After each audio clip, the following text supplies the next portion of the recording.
Moi, je suis né en 1929. La jeunesse que j'ai vécue, c'est bien différent de celle que vous vivez actuellement. Nous étions, nous autres, une famille de 14 enfants. Et puis, c'était même pas la plus grosse famille. Il y avait des familles d'une vingtaine d'enfants. 6, c'était une petite famille dans ce temps-là. Et puis, on vivait uniquement de la ferme, hein, des produits de la ferme qu'on vendait. Et puis, c'était à l'époque L'époque de 1942. Dans quelques semaines. Je sais que ça ne paraît pas. Hein? Bon, je suis prêtre, ça va faire dans quelques jours 45 ans que je suis prêtre. Fait que si tu recules dans le temps, 70 ans d'âge, 45 ans d'ordination, j'ai connu un monde dont toi tu peux parler au plan d'histoire. Mais que j'ai pas vécu, exactement. Non, que tu n'as pas vécu. Moi, je remonte au-delà de la Révolution tranquille. La fin de l'époque de Duplessis. Exact. Bon. Moi, j'ai fait des études, des études classiques. Mm-hmm. Oui, j'ai fait des études pour un doctorat en théologie à Rome, où j'ai vécu pendant 3 ans. Alors, ça, c'est un petit peu mon background. Comme travail plus spécifique de prêtre, j'ai travaillé à l'archevêché de Montréal, donc au bureau chef, pendant près de 20 ans. Je suis curé depuis 20 ans, dont 9 ans ici au Saint-Ange, et j'ai été professeur de théologie pendant 20 ans au Grand Séminaire de Montréal, donc auprès des futurs prêtres. Ça, c'est un petit peu mon histoire. L'électricité a tout à fait bouleversé notre vie. C'était extraordinaire de pouvoir bénéficier. Ça a l'air peut-être ridicule pour vous autres, mais d'avoir simplement pouvoir circuler dans une maison à la clarté. Autrefois, nous avions des espèces de lampes qu'on appelait au gaz, sur un nom spécial. Ça éclairait très bien pour 10 pieds carrés. Ça éclairait pas toute la maison. L'électrification rurale, ça a été le cheval de bataille de Duplessis. Et c'était vraiment quelque chose qui a changé, qui a amélioré la vie. Et puis, je ne dis pas qu'il est responsable de tout ça, mais il a fait son bout de chemin pour l'électrification.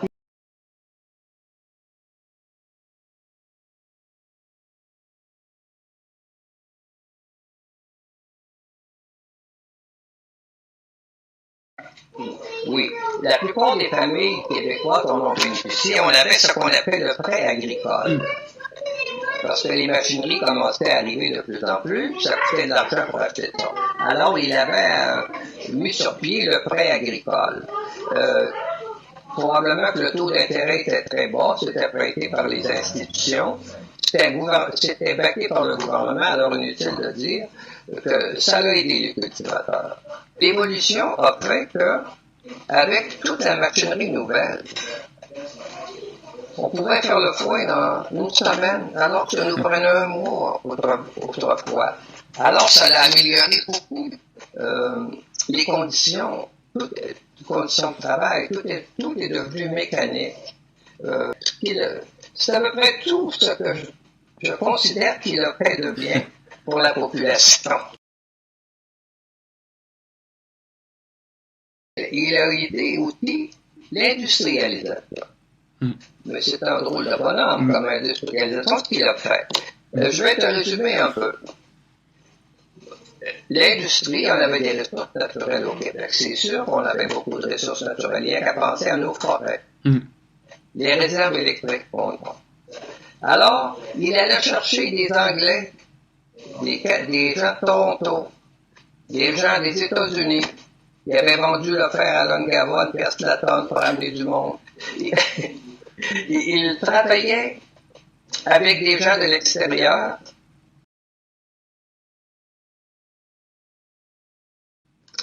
Mon père n'a jamais pensé à aller s'établir en ville. Et c'est un petit peu chez nous, la ferme, comme un sanctuaire. C'était quelque chose qui se transmettait de père en fils. Et mon père, il avait fait son bout de chemin. Et lui, il n'a pas pensé à aller s'établir en ville. Cependant, Il y avait plusieurs frères et sœurs, plusieurs frères. Dans ce temps-là, les femmes ne travaillaient pas, ça ne dérangeait rien dans ce système-là. Et les hommes, il fallait qu'ils trouvent du travail. Alors, ils s'en allaient à Québec, s'en allaient dans les villes. Une expression en français qui parle de l'union du sabre et du goupillon. Le sabre, ça représente l'État, et le goupillon, ça avec quoi on asperge, ça représente l'Église. Alors, on peut dire que c'était un petit peu ça au Québec, jusqu'à l'aube de la Révolution tranquille, initiée par le sage. Bon, avant ça, c'était quoi? C'était une autre structure où l'Église avait son mot à dire, puis où l'Église obtenait ce qu'elle voulait, avec le consentement du gouvernement. L'Église catholique a occupé un si grand terrain, puis a eu tant d'autorité puis de pouvoir, c'est parce que dans l'histoire du Québec, ou de la Nouvelle-France, là, il y a eu un vide à un moment donné. Puis la seule institution qui était équipée pour occuper ce vide, puis répondre à des besoins, c'était pas l'État qui était pas riche. Dans le temps du Plessis, les milliards, ça ne rentrait pas comme aujourd'hui. Hein? Bon, c'était l'Église qui pouvait occuper par d'abord son personnel, les religieux, les sœurs, les religieuses, les religieux, les curés, les vicaires, puis tout ça très bien organisé avec une autorité centrale à qui tu obéis, à qui tu fais confiance. Alors, ça fonctionnait. Alors, le monde de l'enseignement, c'était occupé par l'Église. Le monde de la santé, c'était occupé par l'Église. Puis les services sociaux, c'était occupé par l'Église. Et le gouvernement ne s'en plaignait pas. Alors, c'est vrai de dire qu'il y avait une entente très serrée entre le gouvernement et l'Église catholique. Au Québec, on disait que Duplessis faisait manger les évêques dans sa main. Bon, il y a sûrement un petit peu de vrai là-dedans, mais si tu voulais avoir des faveurs, il fallait que tu sois du bon bord. Et le bon bord, c'était l'Union nationale avec Duplessis. Alors, c'était la stabilité, la compétence, je dirais l'inventivité. Je dis pas qu'il était bon comme individu, par exemple. Moi, je n'ai pas aimé sa gouvernement.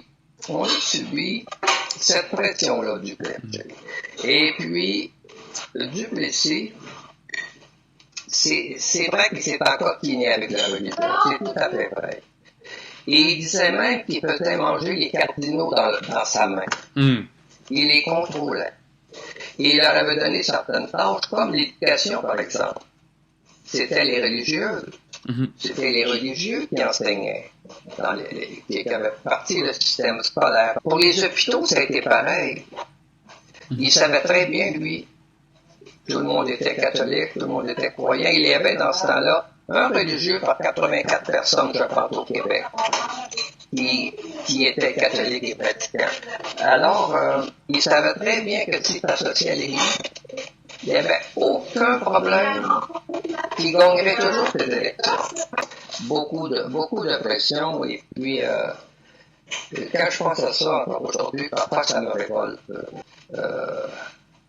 Ma mère s'est fait dire au confessionnal, on allait à la confesse tous les mois, si vous empêchez la famille, madame, vous allez aller en enfer. Duplessis, c'était sa province. Oui. C'était rendu que c'était plus notre province.